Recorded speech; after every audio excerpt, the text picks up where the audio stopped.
혹시 산딸기를 건강식이라고 생각해서 매일 드시고 계신가요? 그런데도 속이 쓰리거나 치아가 시리거나 혈당이 흔들리는 느낌 받아보신 적 있으신가요? 딱 3분만 이 영상을 보세요. 산딸기가 약이 되는 사람과 몸을 자극하는 사람이 갈리는 이유, 오늘 정확히 알려드립니다. 산딸기는 분명 항산화 성분이 풍부한 좋은 과일입니다. 하지만 나이가 들수록 산성도와 당 흡수 속도가 몸에 부담이 될 수 있습니다. 이 영상을 끝까지 보시면 왜 산딸기 먹고 속이 불편한지, 당뇨 전 단계는 어떻게 먹어야 하는지 가장 안전한 섭취법을 명확하게 이해하실 수 있습니다. 먼저 산딸기의 두 얼굴에 대해 말씀드리겠습니다. 산딸기는 비타민C, 안토시아닌, 식이섬유가 풍부해 노화 예방과 혈관 건강에 도움을 줍니다. 우리 몸에 필요한 좋은 영양소가 정말 많이 들어있는 과일이죠. 특히 안토시아닌은 강력한 항산화 물질로 우리 몸의 세포를 보호하고 염증을 줄여주는 역할을 합니다. 또한 산딸기에 들어있는 비타민C는 면역력 강화에 탁월한 효과가 있습니다. 감기 예방은 물론이고 피부 건강에도 좋고 콜라겐 생성을 도와주기 때문에 많은 분들이 선호하는 과일입니다. 식이섬유도 풍부해서 장 건강에 도움이 되고 변비 예방에도 좋습니다. 하지만 여기서 주의해야 할 점이 있습니다.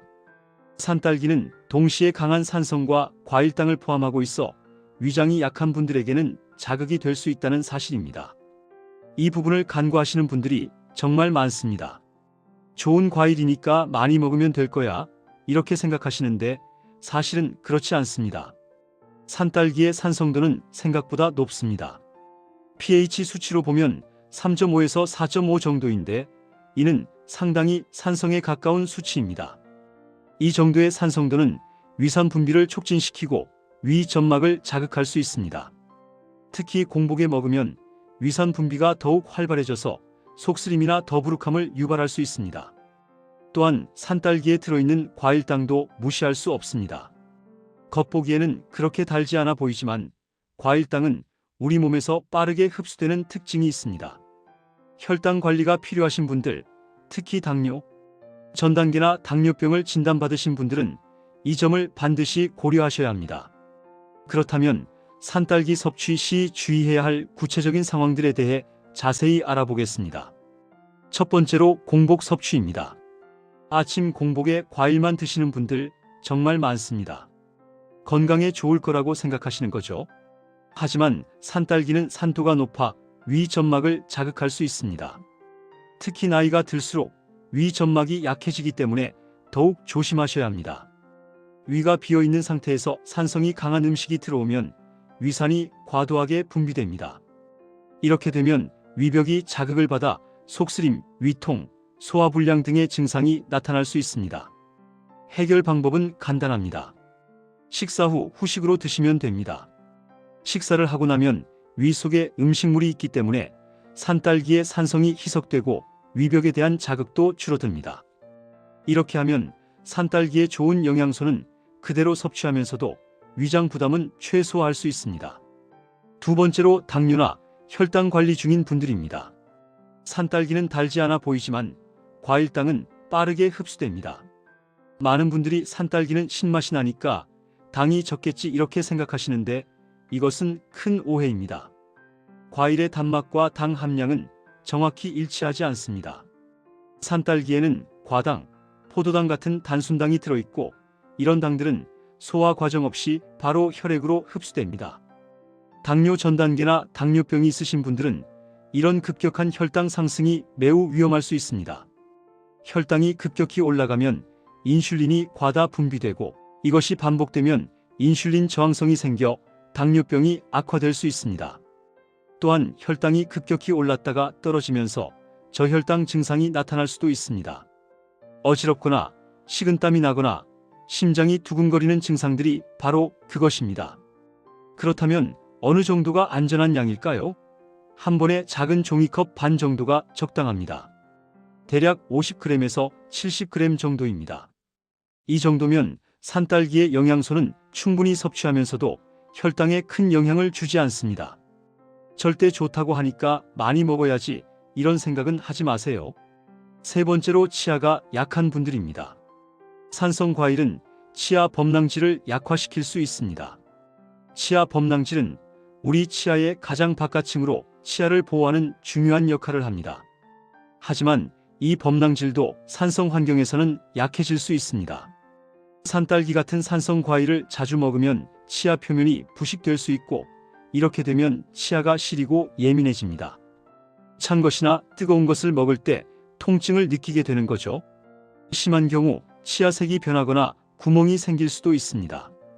특히 나이가 들수록 치아 범랑질이 자연스럽게 얇아지기 때문에 더욱 주의가 필요합니다. 이미 치아가 시린 증상이 있으신 분들, 잇몸이 약하신 분들은 산딸기 섭취에 각별히 신경 쓰셔야 합니다. 예방 방법은 간단합니다. 섭취 후 물로 입안을 헹궈주세요. 산딸기를 먹고 바로 양치질을 하는 것은 오히려 좋지 않습니다. 산성 환경에서 범랑질이 일시적으로 약해진 상태이기 때문에 칫솔질이 범랑질을 더 손상시킬 수 있습니다. 대신 물로 여러 번 헹궈서 입안의 산성도를 중화시켜 주세요. 양치질은 최소 30분 후에 하는 것이 좋습니다. 주변에 과일은 무조건 많이 먹어야 한다, 이렇게 믿는 분 계시면 이 영상 꼭 공유해 주세요. 잘못된 건강상식이 몸을 더 힘들게 합니다. 좋은 음식도 내 몸 상태에 맞지 않게 먹으면 독이 될 수 있다는 사실 꼭 기억하시기 바랍니다. 그렇다면 이제 산딸기를 약으로 먹는 방법에 대해 구체적으로 알려드리겠습니다. 가장 좋은 섭취 타이밍은 점심 이후 간식 시간입니다. 왜 점심 이후일까요? 아침 공복은 앞서 말씀드렸듯이 위에 부담이 됩니다. 저녁 늦게 먹으면 소화가 안 된 채로 잠들 수 있고, 혈당이 올라간 상태로 자면 숙면에도 방해가 됩니다. 점심을 먹고 나서 두세 시간 정도 지난 오후 3시에서 4시 사이가 가장 이상적입니다. 이 시간대는 점심 식사로 인한 혈당이 어느 정도 안정된 시기이고, 저녁까지 시간이 충분히 남아 있어서 산딸기로 인한 혈당 변동이 적습니다. 또한 위장 부담도 가장 줄어드는 시간대입니다. 오후 시간대는 우리 몸의 소화 기능이 가장 활발한 때입니다. 신진대사도 활발하고 에너지 소비도 많아서 과일당을 효율적으로 사용할 수 있습니다. 이 시간에 산딸기를 간식으로 먹으면 업무나 활동에 필요한 에너지도 보충하고 영양소도 잘 흡수할 수 있습니다. 또한 산딸기와 최고의 궁합을 자랑하는 음식이 있습니다. 바로 무가당 요거트입니다. 왜 무가당 요거트와 함께 먹는 것이 좋을까요? 첫째, 요거트의 단백질과 지방이 산딸기의 산성을 완화시켜줍니다. 요거트는 중성에 가까운 pH를 가지고 있어서 산딸기의 강한 산성을 중화시키는 역할을 합니다. 이렇게 하면 위에 대한 자극을 크게 줄일 수 있습니다. 둘째, 요거트의 프로바이오틱스가 장 건강에 도움을 줍니다. 산딸기의 식이섬유와 요거트의 유산균이 만나면 장내 환경이 개선됩니다. 셋째, 혈당 안정에 도움이 됩니다. 요거트의 단백질과 지방은 산딸기의 당 흡수 속도를 늦춰줍니다. 급격한 혈당 상승을 막아주는 거죠. 당뇨가 있으신 분들이나 혈당 관리가 필요하신 분들에게 특히 좋은 조합입니다. 요거트를 선택할 때 주의할 점은 반드시 무가당 요거트를 선택하셔야 한다는 것입니다. 시중에 판매되는 많은 요거트에는 설탕이나 인공 감미료가 첨가되어 있습니다. 이런 요거트를 선택하면 산딸기의 당과 더해져서 오히려 당 섭취량이 과도해질 수 있습니다. 무가당 요거트는 처음에는 맛이 밍밍하게 느껴질 수 있지만 산딸기의 자연스러운 단맛과 신맛이 더해지면 충분히 맛있습니다. 점차 익숙해지면 인공적인 단맛 없이도 충분히 즐길 수 있게 됩니다. 하루 권장량에 대해서도 말씀드리겠습니다. 한 줌 이하면 충분합니다. 손바닥에 가볍게 한 줌 올려놓았을 때 그 정도 분량이면 됩니다. 많이 먹는다고 효과가 커지지 않습니다. 이 부분이 정말 중요합니다. 많은 분들이 좋은 음식이니까 많이 먹으면 더 좋겠지 이렇게 생각하시는데 사실은 그렇지 않습니다. 우리 몸은 한 번에 흡수할 수 있는 영양소의 양이 정해져 있습니다. 필요 이상으로 먹으면 오히려 부담만 됩니다. 특히 산딸기처럼 산성도가 높고 당이 포함된 과일은 적정량을 지키는 것이 매우 중요합니다. 많이 먹으면 위장 자극도 커지고 혈당도 더 많이 올라가고 치아에도 더 나쁜 영향을 줍니다. 좋은 영양소들도 과하면 독이 될 수 있다는 사실을 기억하세요. 또한 매일 먹어야 할까요? 그것도 아닙니다. 일주일에 3, 4회 정도면 충분합니다. 매일 똑같은 과일만 먹는 것보다 다양한 과일을 돌아가면서 먹는 것이 영양학적으로 더 좋습니다. 각 과일마다 가지고 있는 영양소가 다르기 때문에 다양하게 섭취하는 것이 균형 잡힌 식단을 만듭니다. 예를 들어 월요일에는 산딸기를 먹었다면 화요일에는 사과나 배를 먹고 수요일에는 오렌지나 자몽을 먹는 식으로 다양하게 섭취하세요. 이렇게 하면 특정 과일의 단점을 피하면서 여러 과일의 장점을 고루 얻을 수 있습니다. 계절도 고려하셔야 합니다.